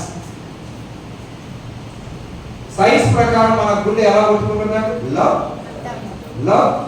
ఇప్పుడు లా లేదంట, అంటే ఎలా కొట్టుకుంటుంది గుండె, డబ్బు డబ్బు డబ్బు. ఉదయం లేచిన దగ్గర నుంచి సాయంత్రం వరకు డబ్బు దగ్గర గొడవ, అంతా భార్య. ఏమన్నా అంటే ఆ ఫ్రిడ్జ్ నువ్వు కొన్నావా, ఈ మోటార్ సైకిల్ నీగా, ఈ మెడలో కలిసి ఎవరు కొనిచ్చిండ్రు, అయ్యే నీ మొక్కడికి అంత సీను నేను అనలేదండి, మీరే. గొడవ అయిందా లేదండి? అమ్మ చక్కటి ఇల్లు కొన్నారు, ఆ ఇల్లు కొనంత మాకు ఎక్కడికి మా అన్నయ్యలో రాసిచ్చినందుకు మాకు వచ్చింది. డబ్బు టెంపరీ, డబ్బు కుటుంబంలో గొడవలకు కారణం కాకూడదు. అమ్మ 2 తిమోతి 3వ అధ్యాయం 1వ వచనం, అంత్యదినములలో వచ్చునని తెలుసుకొనుము, ఎలాగనగా మనుషులు స్వార్థప్రియులై ధనాపేక్షలు. బిగ్గెస్ట్ ప్రాబ్లం ధనము ప్లస్ అపేక్ష, ధనాపేక్ష, సవర్ణ దీర్ఘ సంధి, కర్మ భార్య సమాసం. అవి మీకు అక్కర్లేదు చెప్పాను, రైట్ అండి. అదొక ప్రాబ్లం. ఒకవేళ మేము యాక్చువల్గా సార్ ప్రోగ్రామ్స్ 2 రోజులు చేస్తాము. పాస్టర్ గారు మిమ్మల్ని ప్రేమించి మా వాళ్ళు కూర్చోబెట్టి 2 గంటలు చేయమన్నారు, నేను అనుకున్నాను, అది మీ ఇష్టం. ఓకేనా, రైట్. డబ్బు ఒక ప్రాబ్లం. మీరు మాట్లాడే విధానం చాలా ప్రమాదకరంగా ఉంటుందండి. భార్యను కొద్దిమంది ఎలా పిలుస్తారు, భర్తను ఎలా పిలుస్తారండి? దేవుడు తన పేరు పెట్టి పిలిచినప్పుడు నీ భార్యని నీ భర్తను గౌరవ మర్యాదకు పిలవాలా లేదా? అసలు కొన్ని కుటుంబాలు ఎట్లుంటాయంటే, ఓ మనిషి నిన్నే వినపడలేదా, ఎవరైనా దేవుడి పోలికలో చేయబడిన వ్యక్తి పిలిచే పిలుపు నీ కుటుంబం కట్టడానికి ఉపయోగపరంగా ఉంటుందండి. పెళ్ళైన మొదట్లో తన పెళ్ళి ఎక్కాలని అక్కడ ఇప్పుడు చెప్పి కరెక్టేనా? పెళ్ళైన మొదట్లో ఆకలి ఉండదు, కాపం ఉండదు, నీళ్ళు కూర్చున్నట్టే మాట. ఏ కాలేజీ, నీ ఫ్రెండ్స్ ఉన్నారా? పెళ్ళైన 3 సంవత్సరాలు 3 ముక్కలు వంట అయింది, నీళ్ళు రాగి, నేను బయటికి పోతున్నా, నీకు ఆకలైతే తిని, నా సీరియల్ అయిపోయింది నేను వస్తాను. కమ్యూనికేషన్. స్త్రీలు మాట్లాడేది పురుషులు మాట్లాడడానికి చాలా వ్యత్యాసం ఉంటుంది, మీకు తెలియదు ఆ విషయం. స్త్రీలకు ఒక సమస్య ఉంటుంది, పురుషులకు ఒక సమస్య ఉంటుంది. పురుషులు మీరు మారాలి, స్త్రీ ఎప్పుడు ఇమోషన్ మాట్లాడుతుందండి, భావోద్రేకాలు ఎక్కువ ఉండే స్త్రీకి. రెండవది, స్త్రీ ఎప్పుడు గతం మాట్లాడుతుంది, భవిష్యత్తు కంటే ఎక్కువ గతం మాట్లాడుతుంది. పురుషులు మీరు నేర్చుకోవాల్సిన విషయం, భోజనం పట్టించిన తర్వాత ఎలా ఉందో చెప్పాలని భార్య ఎదురు చూస్తుంది. భార్య అయినా తల్లి అయినా చెప్తాడేమోనని భార్య చూస్తుంది, తింటాడు కానీ చెప్పడి. ఓపిక నశించి ఆవిడ అడుగుతుంది, ఏమంటే కూర ఎత్తుంది అని. బాగుంది కదా చెప్పండి. అప్పుడు భార్య అనుకుంటుంది, నీకు చెప్పిన ఒకటే అదైనా నాకు 24 hours ఉంటుంది అనుకుంటున్నాను. రెండవది, కొత్త బట్టలు వేసుకున్నప్పుడు, కొత్త చీర కట్టుకున్నప్పుడు భార్య ఫస్ట్ ఎక్స్పెక్ట్ చేసేది భర్త నుంచి, ఏమంటే ఈ చీర ఎలా ఉంది, ఈయన చీర కనపడదు, బిల్లు కనపడుతుంది. ఏమైంది, బాగానే ఉందిగా, 3000 పెట్టుకున్నా కదా, నోరు మూసుకొని కూర్చోయి. ఈ విషయాలు అర్థం కావాలండి. భార్య నీతో కాకపోతే తన ఎమోషన్స్ ఎవరితో పంచుకుంటుంది? ఇప్పుడు కృష్ణ గురించి చెప్పినప్పుడు స్త్రీలు సంతోషించారు. స్త్రీల గురించి మాట్లాడలేదు పంచకంగా, దేవుడు పక్షపాతి కాదు. అమ్మ అమ్మాయి కూడా మీరు కూడా వర్తిస్తారు. కానీ స్త్రీలు ఒక్క చోట మీరు మాట వినరు. భర్త భోజనం చాలు అన్నప్పుడు ఆగరు. ఏం చేస్తారు? ఒక్క ముద్ద ఎవరి కోసం? అది ప్రమాదకరమైన డైలాగ్స్. అయ్యో మీ కొరకని నువ్వుల పచ్చడి చేశాను, మీ కొరకని ఈమె తినడానికి ఇంకొక ముద్ద, అయ్యో రసం ఉందిగా, రసము ముద్ద.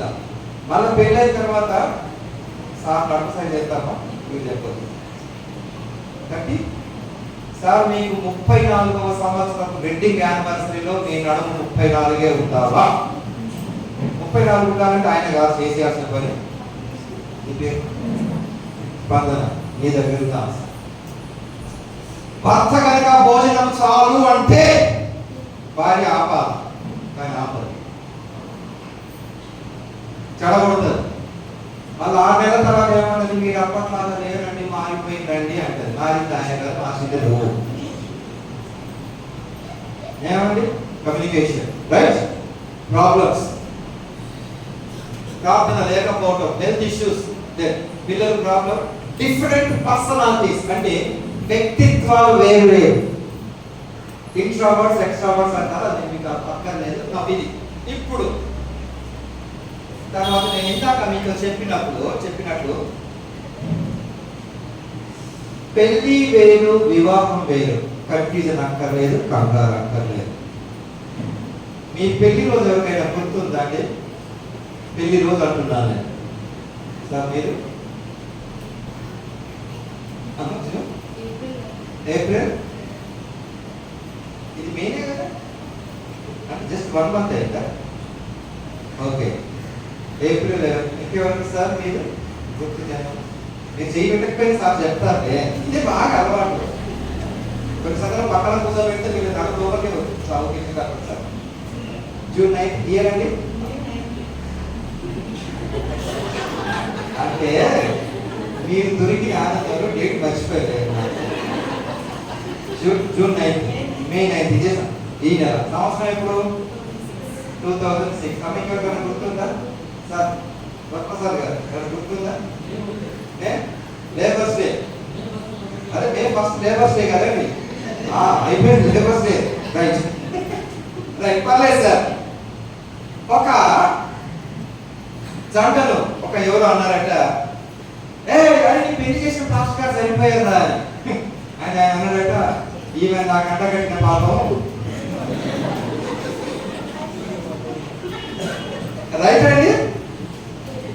ఇంకొక ఆయన అన్నారట, నీ పెళ్లి చేసిన పాస్టర్ గారు పేరు గుర్తుందా నీకంటే? అవన్నీ వదిలేసి సార్, నీ లైఫ్ లో అన్మ్యారీడ్ సంపూర్ణ జ్ఞానం చేత తీసుకుంటున్న నిర్ణయాలలో పెళ్లి రెండవది, మొదటిది కాదు. మొట్టమొదటిది నీ జీవితంలో నీ సంపూర్ణ జ్ఞానం చేత నువ్వు దేవుడిని రిసీవ్ చేసుకుంటున్నావు, అది రక్షణ. నెంబర్ 2 పెళ్లి. అంత జ్ఞానంతో చేసుకున్నటువంటి పెళ్లిలో ప్రాబ్లమ్స్ ఎందుకు వస్తున్నాయంటే దాని గురించినటువంటి అవగాహన నీకు లేకపోవడం. ఓకే, నో, పెళ్లి అనేటటువంటిది ఈవెంట్ అండి. పెళ్లిని ఇంగ్లీష్ లో వెడ్డింగ్ అంటారు. ఏమంటారండి? వెడ్డింగ్ ఇస్ ఎ పెళ్లి, వివాహం అనేది మ్యారేజ్. వెడ్డింగ్ అన్నది event. I repeat again. Sir మీరు జూన్ 9th అన్న మే 9th కదా, మే 9th వెడ్డింగ్ అయింది. ఏప్రిల్ 11th ఏమైంది మీకు? మ్యారేజ్ కాదు. చాలా మందికి తెలియక పొరపాటు పడతా ఉంటారు. వెడ్డింగ్ అన్నది జరిగిన క్రియ. క్లియర్ అండి? ఎక్కడ జరుగుతుందని? ఇక్కడ జరుగుతుంది. దీన్ని మొదలుకొని మ్యారేజ్ అనేది జర్నీ, ప్రయాణం. ఈ మ్యారేజ్ అనేది ఏంటి? ప్రయాణం. ఓకే, ఇప్పుడు మీకు మీ ప్రయాణం ఎంతకాలం అయింది సార్? 2 వర్షన్స్ వింటున్నాను నేను. King James version, new international version. Right, no problem. అందరూ పెళ్లి అయిన వాళ్ళు గుర్తుపెట్టుకోండి, పెళ్లి అయిన వాళ్ళకు ఇప్పుడు మీరంతా మ్యారేజ్ అనే జర్నీలో ఉన్నారు, ప్రయాణంలో ఉన్నారు. ఈ ప్రయాణం సుఖంగా ఉంటుందా? ఉండదు. నువ్వు అనుకుంటే అది భ్రమ. పెళ్లి కాని వాళ్ళు పెళ్లి చేసుకున్నాక నేను హ్యాపీగా ఉంటాను, భ్రమ. కానీ దేవుని ప్రణాళికను కంప్లీట్ చేయడానికి ఆ సమస్యలకు నువ్వు సిద్ధపడితేనే పెళ్లికి సిద్ధపడు. భయపెట్టట్లేదు, వాక్యాన్ని చెప్తున్నా. ఇది ఈవెంట్, ఇది జర్నీ. ఈ జర్నీ సాఫీగా ఉంటుందా? ఉండదు. ఇందులో ఏమేమి ఉంటాయి చూడండి. ఇందులో మీకు ఒక గమ్యం చేరడానికి మీకు ఏమేమి ఉంటాయి?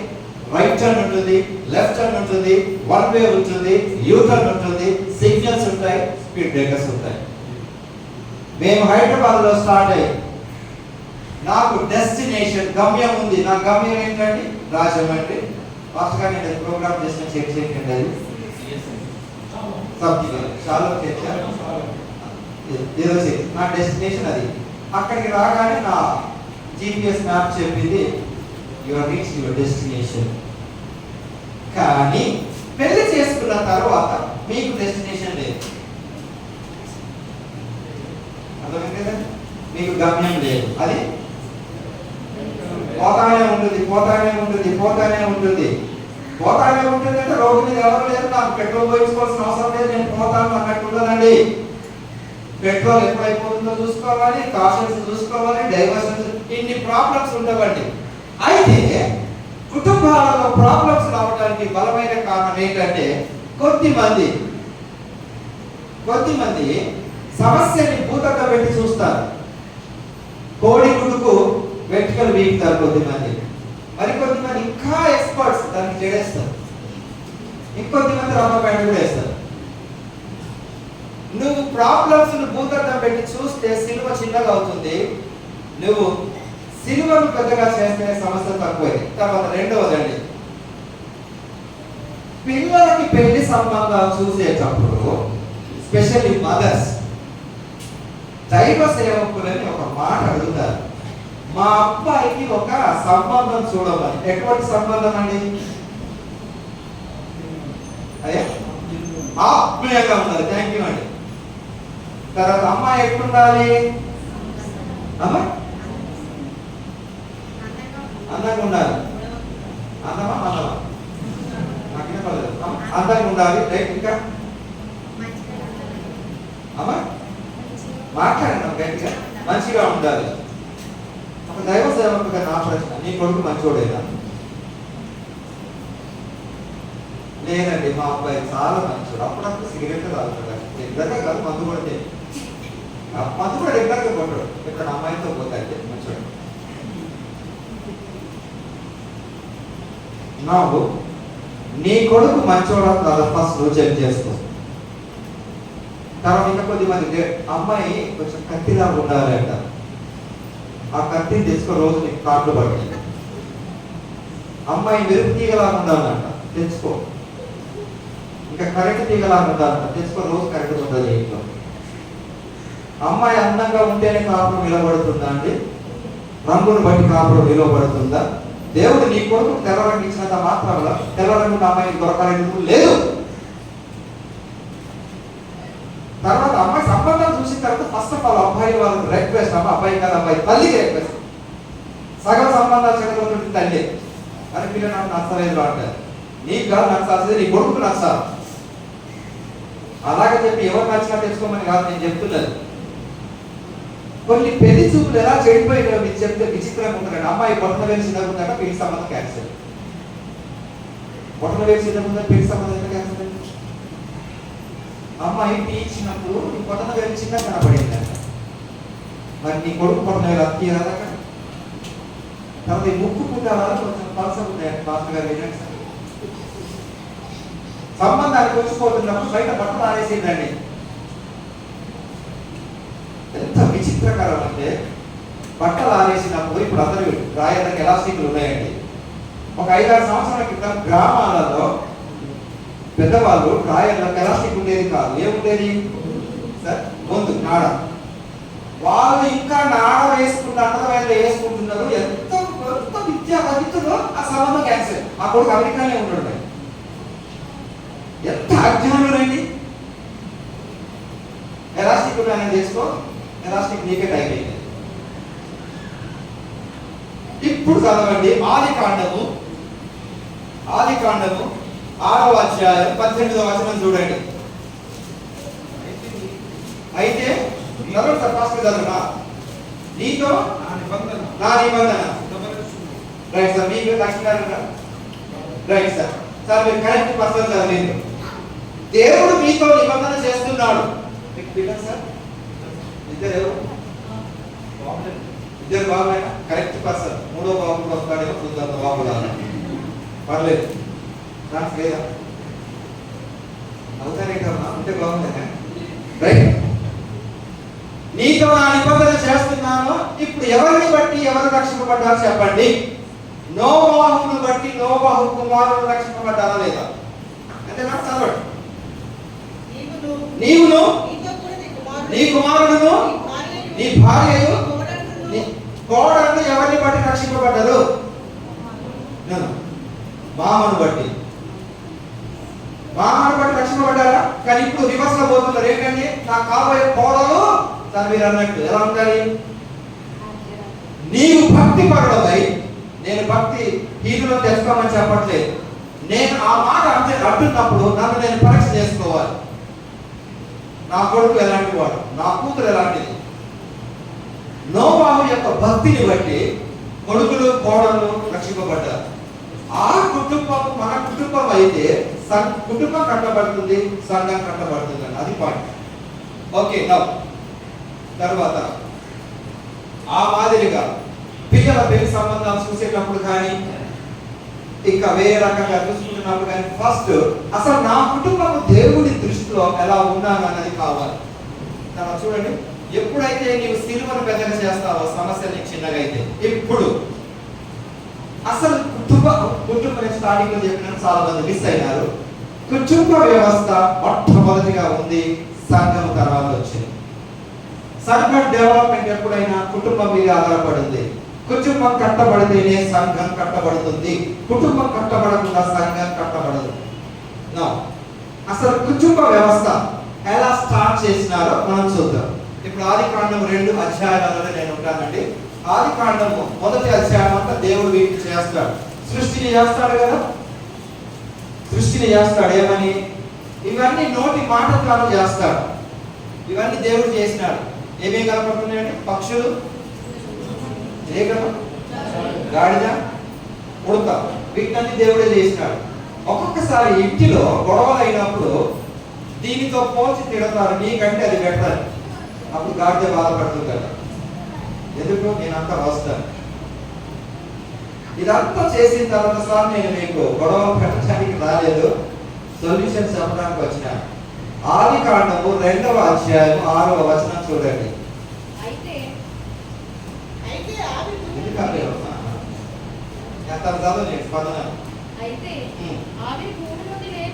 ఆవిరి భూమి నుండి లేచి రైట్ యెహోవా వెయిట్ చూడండి. కొన్ని సందర్భాలలో బైబిల్లో అసలు ఏదో కంటత వాక్యంగా తలుచుకుంటాం కాదు, అధ్యయనం చేసినప్పుడు మీకు ఎలా ఇక్కడ సృష్టిని మాట ద్వారా చేశాడు, అయిపోయింది. మన దేవుడు ఒక ప్రణాళిక కలిగిన దేవుడు. అంటే విశ్వాసి అని పిలువబడుతున్న వ్యక్తికి ప్రణాళిక ఉండాలి. ఎవరైనా సడన్ గా రైల్వే స్టేషన్కి వెళ్ళి నాకు వచ్చేదంటే నువ్వు టికెట్ బుక్ చేసుకుంటే కదా ఉండేది. ప్రతి విశ్వాసి ఒక ప్రణాళిక కలిగి ఉండాలి. టైమింగ్ విషయంలో, ప్రోగ్రామ్స్ విషయంలో, ట్రావెలింగ్ విషయంలో, ఫైనాన్స్ విషయంలో ప్రణాళిక లేకుండా కనుక ఉన్నట్లయితే నువ్వు విశ్వాసివి కాదు. రైట్. ఇప్పుడు పురుషులు ఆదికాండము 2వ అధ్యాయం 6వ వచనములో సృష్టిని చేసిన తర్వాత దేవుడు ఎవరిని చేశాడు? అమ్మా, నరుడు అంటే ఎవరది? ఆడ మగ? మగ. దేని నుంచి చేయబడ్డాడు పురుషుడు? మళ్ళీ చెప్పండి. ఎక్సలెంట్. ఇప్పుడు నేను సైన్స్ లోనికి వెళ్తున్నాను. సైన్స్ అగ్రి అవుతుంది ఇక్కడ. పురుషుడిని చూడగానే చూపులకు ఎలా అగుపడతాడు? అపియరెన్స్ ఎలా ఉంటుంది అని అడుగుతున్నాం. పురుషుడిని చూడగానే ఎలా అగుపడతాడు అతడు? పురుషుని చూసారా లేదా? ఒక అబ్బాయిని పురుషుడు చూడగానే చూపులకు అపియరెన్స్ ఎలా అగుపడుతుంది అని అడుగుతున్నాను నేను. మాస్టర్ వీళ్ళకి పురుషుడు అంటే తెలుసు కదా.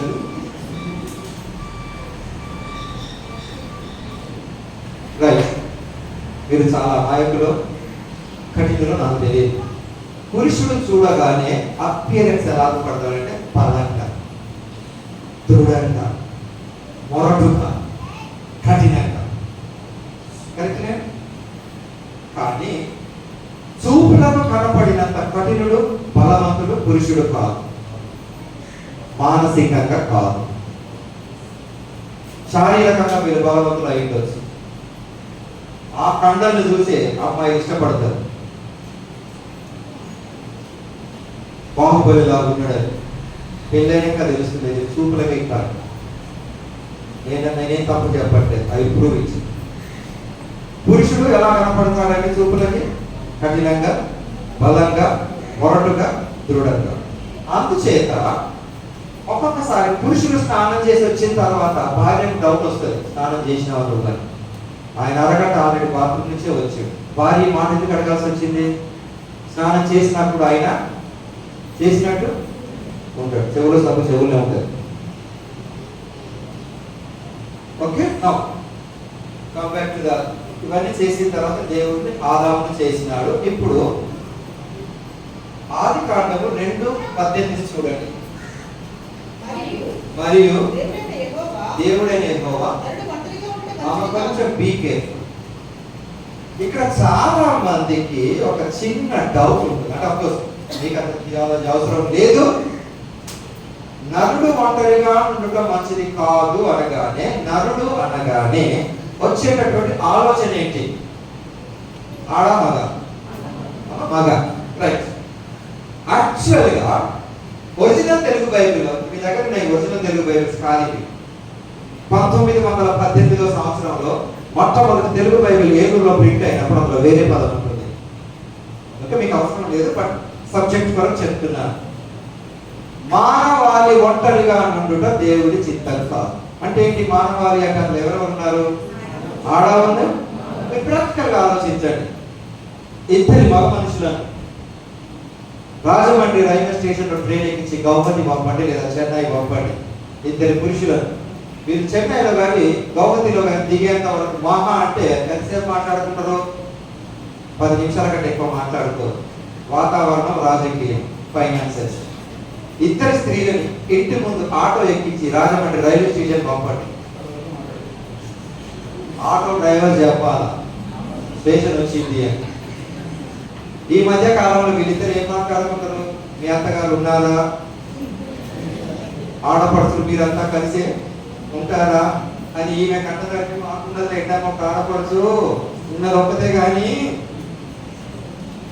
నా భర్త నన్ను ఇంకా పెడుతూనే ఉంటది. ఇమోషన్స్ కదుపు లేదు. వీళ్ళ ఇమోషన్స్ కి ఆటో సైలెన్సర్ లేకపోయినా వినపడదు. యాక్చువల్లీ అది కానీ ఆదాం ఒక్కడే ఉన్నాడని చెప్పి నరుడు ఒంటరిగా ఉండటం మంచిది కాదు. నో, అతనికి సాటి అయిన సహాయం ఇక్కడ హీబ్రూ పదం ఎజరని చేయుదును అనుకోలేను. ఇప్పుడు మీరు పెళ్లి కాని వాళ్ళు దయచేసి చేతులు లేపండి ఒకసారి. పెళ్లి కాని వాళ్ళు 5 రోజులు లేపకండి, ఏదైనా కొత్త విషయం వస్తుంది అంటే అయితే చేయి లేపాక లేపనట, లేపాక కొంచెం పైకి లేపాడు చూద్దాం. అక్కడ ఒక ఆయన చూస్తున్నాం. మీరు ఆలోచించాలి. ఓకే, ఇంతవరకు మీకున్నటువంటి ఆలోచన కొంచెం మార్చుకోవడమా? రైట్, అందుకండి.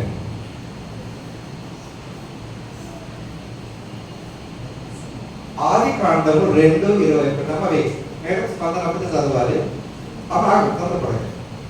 అప్లికేషన్ రూపకంగా అంటే మీకు ఆల్రెడీ పెళ్ళైంది కాబట్టి నీ జీవితంలో జరిగిన రియల్ లైఫ్ అక్కడ పెట్టి అప్పుడు దేవుడైన యెహోవా ఆదాము అని ఉంటుంది. ఆదాము ప్లేస్ లో సార్ పేరు పెట్టి చదువు ఎలా ఉంటుందో చూద్దాం. అప్పుడు దేవుడైన యెహోవా పరపునకు గాఢ నిద్ర కలుగజేసి అతన్ని నిద్రించినప్పుడు అతని ప్రక్కన ఎముకల్లో ఒక దాన్ని తీసి ఆ చోటును మాంసంతో పూడ్చివేశాడు. తరువాత దేవుడైన యెహోవా తాను భరత్ ముందు తీసిన ప్రక్కన ఎముకలు స్త్రీ కాదు ఇట్స్ క్లియర్. నౌ పెళ్లి చేసుకోబోయే ముందు మీ పిల్లలకు నేర్పాల్సింది ఉండే, లేదా మీకు మీ పేరెంట్స్ నేర్పాల్సింది ఉండే. ఇప్పుడు భరత్కు గాఢ నిద్ర కలుగజేసినారని స్పందన జరిగింది. సో పెళ్లి అయిపోయింది కదా. పెళ్లి కాని వాళ్ళ సంగతి అబ్బాయి మీకు గాఢ నిద్ర కలుగజేసి ప్రకటనగా తీశాడు ఎవరు? ఆ ప్రకటన ఎక్కడ పెరుగుతుందో చెప్పగలిగిన ఏకైక వ్యక్తి ఎవరు? విచిత్రం ఏంటంటే దేవుని తప్ప అందరిని అడుగుతారు.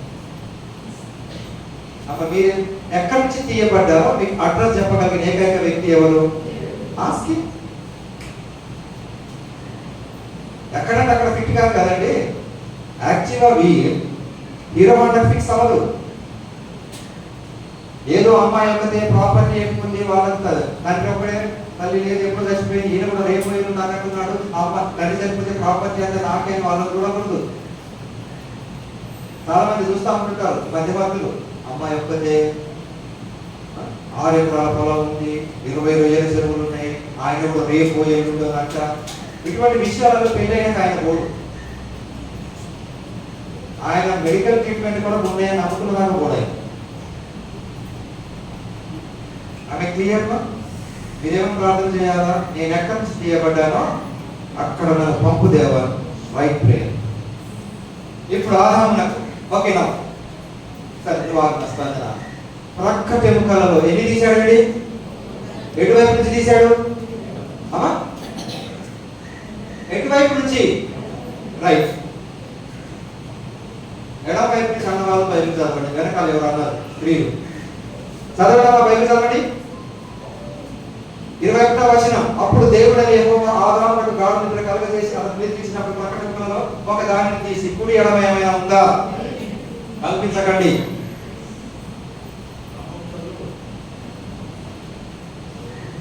చదవండి సార్, ఎవరైనా మీలో గట్టిగా చదవండి. 21వ వచనం.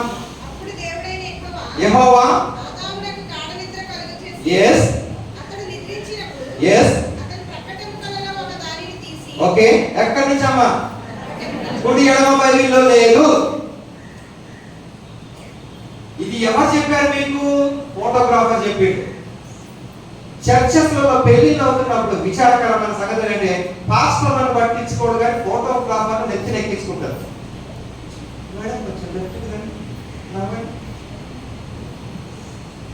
ఈయన నవ్వురా. ఈ పెళ్లి ఫోటోలు చూడండి సార్. ఈమె 100 ఫోటోలు తీసిన ఫోటోగ్రాఫర్ ఆయన ఒక్కడి తీయడు. ఒక ఫోటోగ్రాఫర్ని వచ్చింది పెళ్లి కొడుకు స్టేజ్ మీద, ఆమె పోజులు పెట్టి ఫోటోలు తీస్తాం. బైబిల్లో కుడి ఎడమ లేదు. మరెందుకు ఎడమ అనుకుంటున్నావు? ప్రక్కటి ఎముక అన్నాడు. ఆమె రైట్ అండి. ప్రక్కటి ఎముకకు మీనింగ్ ఉంది. పైగా పురుషుడు ఎక్కడ చేయబడ్డాడు? మధ్య నుంచి. చూడటానికి ఎలా ఉంటాడు? రఫ్ అండ్ టఫ్, కఠినంగా ఉంటాడు ఆయన. ఈ మట్టిని చల్లించి మాంసంలో నుంచి స్త్రీ తీయబడింది. కానీ చూడటానికి ఎలా పడుతుంది ఈమె?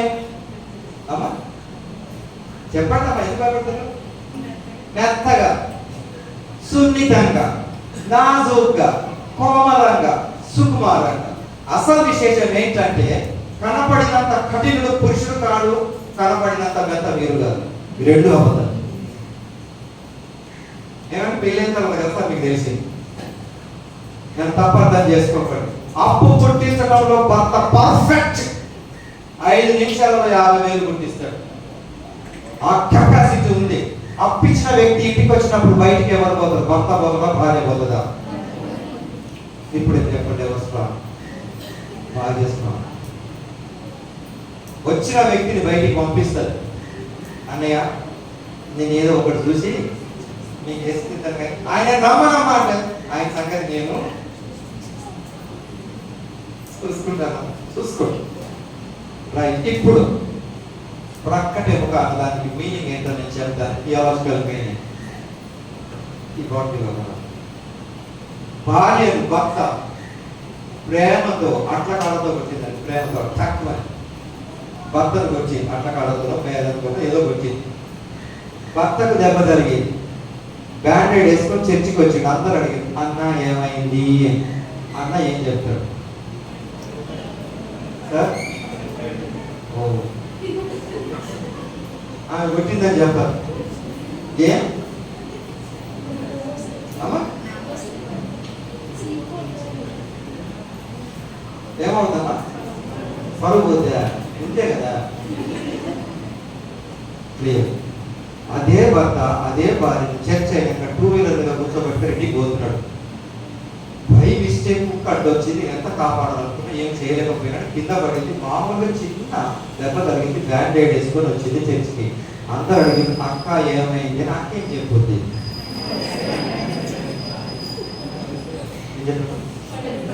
పడేశాడు. అర్థమైందా? ఇంటి పరువు ఎప్పుడైనా స్త్రీ చేతుల్లో అదే ప్రకటన. పురుషుడు బయట చెప్పాడు. స్త్రీకి కొంచెం ఇంత కావాలా? Friday fasting prayer. నా భర్త ఆయన మారాడు, నువ్వు మారాడు. ఇతరులు మారకుండా నువ్వు మారకుండా, ఇతరులు మారకుండా నువ్వు మారినా అని క్లియర్ అవ్వ. సో అది తర్వాత పెళ్లిళ్ళలో ఇప్పుడు ఇక్కడ చూడండి, ఒంటరిగా ఆదామును గాఢ నిద్ర కలగజేసి చూసింటే అందులో నుంచి ఆమె తీసాడు. అక్కడ ఫిక్స్ అవుతుంది, వేరే చోట ఫిక్స్ కాదు అని క్లియర్. ఇప్పుడు ఆదాము అన్నాడట,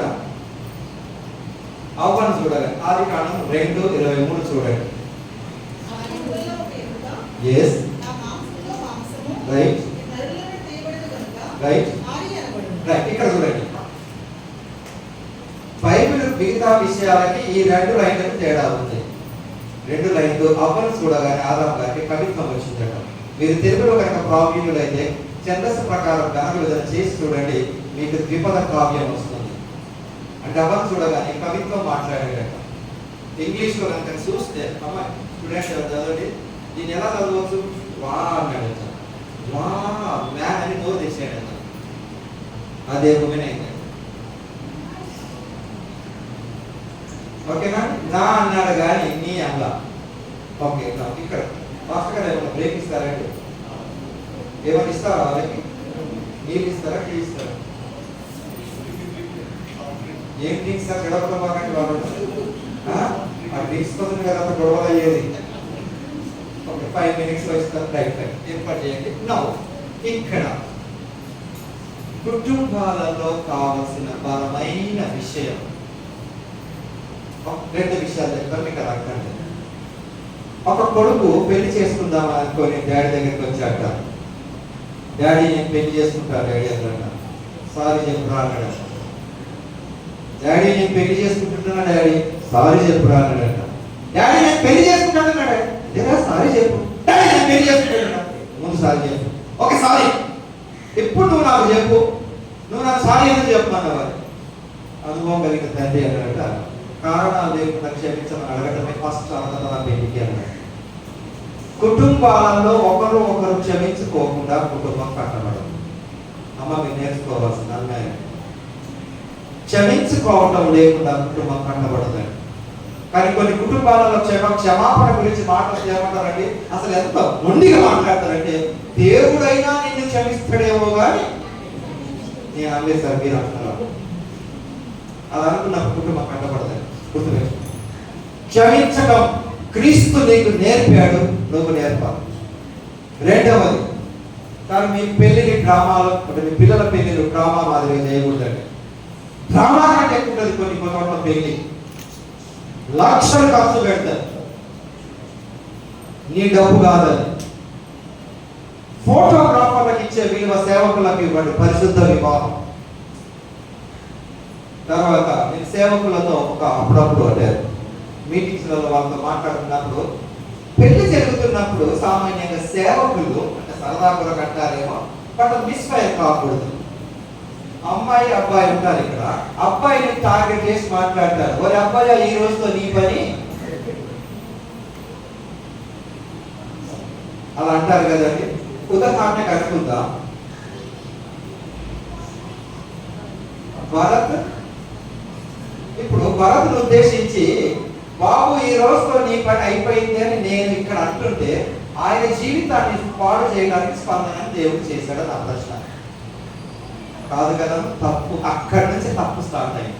కానీ పెళ్లిళ్ళలో ప్రసంగం చేసే వ్యక్తిని ఎవరిని తెచ్చుకుంటారంటే కొంచెం హ్యాష్ లాంగ్వేజ్ ఫేమస్ వ్యక్తి. ఫేమస్ ఈ భూలోకంలో కావచ్చు, కానీ దైవికంగా అనుభవం ఉందో లేదా చూడాలండి. వాక్యాన్ని సూటిగా అందించి సువార్త చెప్పగలిగిన సేవకులు తెచ్చుకున్నాం. ఏదో ఆ యొక్క డ్రామాను కంప్లీట్ చేయడం కొరకు యాక్టర్లను తెచ్చుకోకండి. చాలా మంది పెళ్లిళ్ళలో ప్రసంగాలలో నేను ఎన్కౌంటర్ అవుతాను. పెళ్లిళ్ళలో క్రైస్తవేతరులు కూడా ఉంటారు. పరిశుద్ధ వివాహాన్ని పరిశుద్ధంగా జరిపించండి. అక్కడ నేర్చుకోవాలండి. సో మనం ఒక 5 minutes బ్రేక్ అండ్ మాస్టర్ మీరు చెప్తారా? రైట్. ఓకే, నేను మాట్లాడుతుంటే మీ గుర్తెక్కిపోయింది. ఫాస్ట్ గా గమనించాను. అక్కడ ఫాస్ట్ గా కదా మీకు ఏమి ఇస్తారు, ఏం డ్రింక్స్ ఇస్తారో చూద్దాం. అక్కడ డ్రింక్స్ దాకా ఎంత వేరే కూర్చుంటారో లోపలికి వస్తారో నాకు తెలియదు. మనందరం లేచి నిలబడదాం. వ్యాసం దయచేసి అందరూ కళ్ళు మూసుకొని తెస్తే బయటకు ఎవరు వెళ్ళబాకండి. ప్రార్థన చేసుకొని బయటకు వెళ్దాం. అందరం లేచి నిలబడదాం.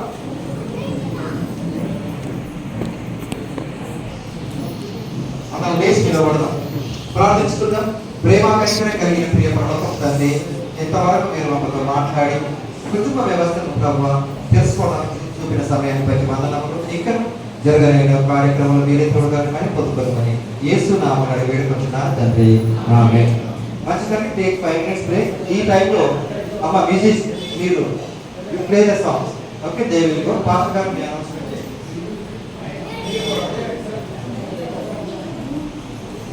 అందరూ కూర్చోండి.